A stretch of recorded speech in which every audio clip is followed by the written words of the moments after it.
Challenge ಕೊಟ್ಟಿದ್ದೇವೆ. ಏನಂದರೆ water bottle ಇಟ್ಟು ಸುತ್ತಲೇ ಎಲ್ಲ ಸರ್ಕಲ್ ಮಾಡ್ಬೇಕು. ಅವನ್ನ ಟರ್ನಿಂಗ್ ಮಾಡೋಕ್ಕೆ ಬರುತ್ತೆ ಇಲ್ಲ ಅಂತೇಳಿ ನೋಡ್ತಾ ಇದ್ದಾನೆ.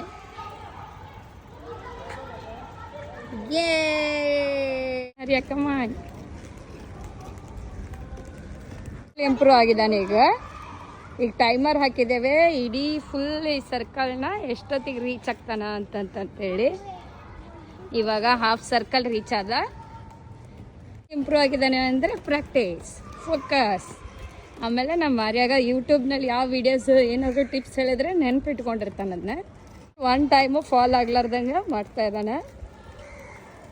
ಗುಡ್ ಜಾಬ್ ಆರು. ಎಲ್ಲಿ ಸ್ಟಾರ್ಟ್ ಮಾಡೇವಿ ಅಲ್ಲಿ ವಾಟರ್ ಬಾಟಲ್ ಇಟ್ಟಿದ್ದೇವೆ. ಆ ವಾಟರ್ ಬಾಟಲ್ ರೀಚ್ ಆದ್ನಂದ್ರೆ ಒಂದು ಸಲನೂ ಬಿದ್ದಿಲ್ಲ ಅಂತೇಳಿ. ಈಗ ಸ್ಪೀಡ್ ಇಂಪ್ರೂವ್ ಆಗಿದ್ದಾನೆ. ಬಟ್ ಸೂಪರ್ ಫಾಸ್ಟ್ ಅಲ್ಲ. ಬಟ್ ಲಾಸ್ಟ್ ಟೈಮ್ ಕಂಪೇರ್ ಮಾಡಿದರೆ ತುಂಬ ಇಂಪ್ರೂವ್ ಆಗಿದ್ದಾನೆ. ಓ ಕೇರ್ಫುಲ್. ಬೀಳೋವಾಗೂ ಚೆನ್ನಾಗಿ ಈಗ ಬ್ಯಾಲೆನ್ಸ್ ಮಾಡ್ತಾ ಇದ್ದಾನೆ.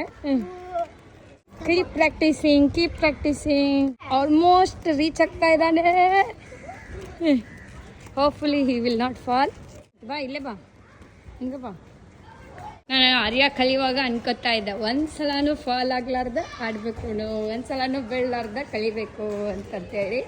ಆದರೆ ಇಷ್ಟು ಕ್ವಿಕ್ಕಾಗಿ ಕಲಿತಾನೆ ಅಂತ ಅಂದ್ಕೊಂಡಿದ್ದಿಲ್ಲ.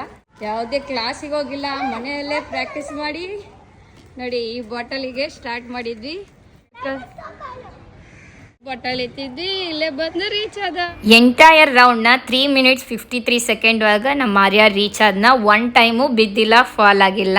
ಸೆಕೆಂಡ್ ಟೈಮು ಫಾಸ್ಟಾಗಿ ಹೋಗ್ತೀನಿ, ಸ್ಪೀಡಾಗಿ ಟ್ರೈ ಮಾಡ್ತೀನಿ ಅಂತೇಳಿ ಟ್ರೈ ಮಾಡ್ಯದ. ಸ್ಪೀಡಾಗಿ ಹೋಗ್ತಾ ಇದ್ದ, ಆದರೆ ಬಿದ್ದುಬಿಟ್ಟ. ಬಟ್ ಈ ರೌಂಡ್ನ 2 minutes 55 seconds ಒಳಗೆ ಫಿನಿಶ್ ಮಾಡಿದ. ವಿಡಿಯೋ ಇಷ್ಟ ಆದರೆ ಲೈಕ್ ಮಾಡಿ.